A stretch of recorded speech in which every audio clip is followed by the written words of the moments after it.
Loser's queue is the biggest problem right now in Overwatch. Or is it? In this video, we're going to talk about exactly what Loser's queue is, how you can avoid it and break Loser's queue, and still climb even in spite of it. But do me a huge solid and smash the like, subscribe if you enjoy the content, and let's jump into the video. Now, Loser's queue and Winner's queue is at the forefront of any discussion talking about competitive in Overwatch 2. While the developers say that there is no Loser's queue and Winner's queue, the vast majority of people believe that you get put into a queue where you are way more likely or it's impossible to win in a set amount of games and also lose a set amount of games. So you'll have giant streaks of only wins and losses. And while I've made some videos in the past talking about losers and winners queue, some things I've changed my mind on, and I've found some discoveries that have to do with this system.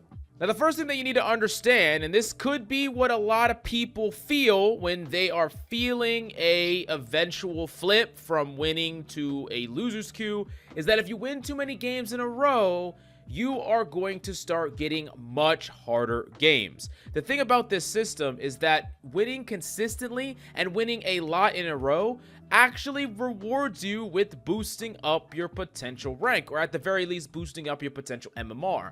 The reason I know this is that when you go on a giant win streak, it actually puts you in a higher MMR on average, and it's also giving you more MMR per win. It seems like the system starts to perhaps think you deserve a higher rank, so it pushes you up even harder and higher to a game that is truly going to test you. And based on my own anecdotal evidence, I've found that, let's say I go 5-5, and let's say I go 2 wins, 2 losses into 2 wins, 2 losses, then 1-1, right? Then it feels like my rank will just not change. But if I go 5 losses into 5 wins, or maybe I have a huge win streak at the end or a huge loss streak at the end, it feels like it's gonna affect my rank more, or it does affect my rank more. At least that's my own personal experience based on the rank up and rank downs that I've been having and experiencing recently. Now, this would make even more sense if performance is put into it from some of the lower ranks of play, where they take performance into account. So let's say you win enough games, it's going to throw you into a lobby where you are what is a fish out of water.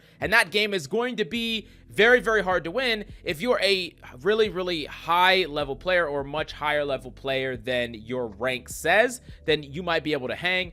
But the vast majority of the time, it's going to be a game that is probably going to be a loss for you. The system knows it's going to be a loss for you. If you can prove the system wrong, you'll probably super rank up, but you're probably not going to prove the system wrong, and the system knows that. Now, that's one theory that we'll never be able to fully prove, but the other thing that you need to understand is that the more and more you play and the more and more you win, or just have games in Overwatch in general, the higher the probability of you encountering unwinnable games. And we know this because there are always throwers. Sometimes there's smarts on the enemy team. Sometimes your teammates are all just like non-synergistic, toxic, whatever the case may be. The more and more games you play, the higher the chances become that you'll have a game that just isn't winnable flat out. And this is often why most of the time players feel like they can't possibly win past a certain amount of games, and that's just probability, right? You're gonna run into one of these games eventually, and oftentimes, really, if you go on a win streak past 5, even if you're playing very, very well, there is some amount of luck involved in that, and everyone can admit to that. At the same token, even if you're playing terribly, the amount of games that you play, the longer you play, the more likely you are to get a 1 game. Like a game that basically was gifted to you. The enemy team has throwers, or you have really amazing players, or whatever the case may be. And that is often something that players say, oh, now we're in winner's queue, but it was really just you ran into a lucky game eventually. And the reality was, most of the day you were underperforming. Now, here's the real thing that you need to understand about losers and winners queue, is that most of the time, conditions that you set at the very beginning where you win or lose linger throughout an entire play session. Now, let me really explain what I mean. Let's say you hop into a game and you're tired, you're worried about your day, you're not warmed up, and you just hop into a game. You play a game, another game, and you're losing because you're underperforming compared to how you normally perform. And now mentally you're taking a shot because you're losing. So now you're going to perform worse. And it's like a self-fulfilling prophecy where you lose and it makes you feel worse and you're already not playing your best. And that condition of you is being set throughout the entire session. So you're putting yourself into your own quote-unquote loser's queue, and vice versa. You hop on, you feel bright, you feel energetic, you win, you get more confident, you win more, you win more, and now you're playing better than you even normally do, and you have that win streak, and that winning will build your confidence up. And it's like the conditions that you set oftentimes need to be broken if you want to break a losers or winners queue most of the time. And I'm not talking about those situations where you have giant win streaks and giant loss streaks and the MMR is fluctuating. I'm talking about you.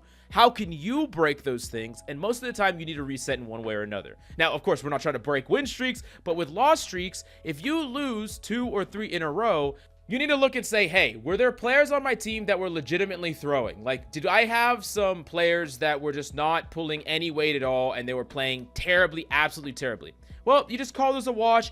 Take those and say, I got on the bad side of RNG. Those are washes. Those are going to happen. I can't escape those games. I just got unlucky there. Let's wipe them away and not allow them to affect my own play and my play going forward. But if you look at the game and you say, okay, players played bad, but no one outright just full on hard through, and I could definitely have done more, then you need to take it with stride, you know, go and say, hey, I'm going to do this better. We're going to work on this. We're going to play better now.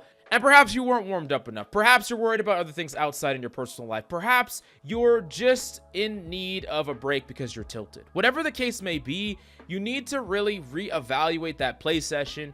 Because most of the time, loser's queue can become a self-fulfilling prophecy where you set yourself in a condition to lose, you lose, and you call it loser's queue, you lose less confidence, and sure, eventually a win can break it down the line. Eventually you'll get lucky, and because you're in this like really sad state, lack of confidence state where you think you're in loser's queue, eventually you'll get lucky and get gifted a free win, and then maybe you're like, oh, now I'm good to go. Now your confidence builds. Now you start trying. But the reality of it was, that's like 7 or 8 losses down the line where you got lucky, when if on the 3rd loss you would have reevaluated, you actually could have broke out of that quote-unquote loser's queue mentality and game state far sooner, and you actually would have climbed. Don't allow 1 or 2 or 3 or 4 losses even turn into 7 or 8 or 9.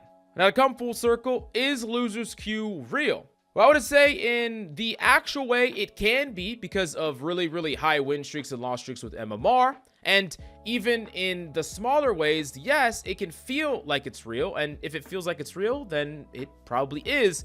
But that doesn't mean you can't do anything about it. And just because individual games might be out of your control, your overall progress, your overall win and loss percentage, and your overall climbing in Overwatch are definitely within your control. And to prove that, I've had many clients come to me believing they couldn't climb because of a quote-unquote loser's queue. And every single one of them have ranked up at least 2 entire ranked divisions. Every single one of my private coaching clients. And I've got over 100 people to Grandmaster. So check out my coaching in the links down below. And smash the like, subscribe if you enjoy the content. But let me know if you agree or disagree down below. And I'll see you next time.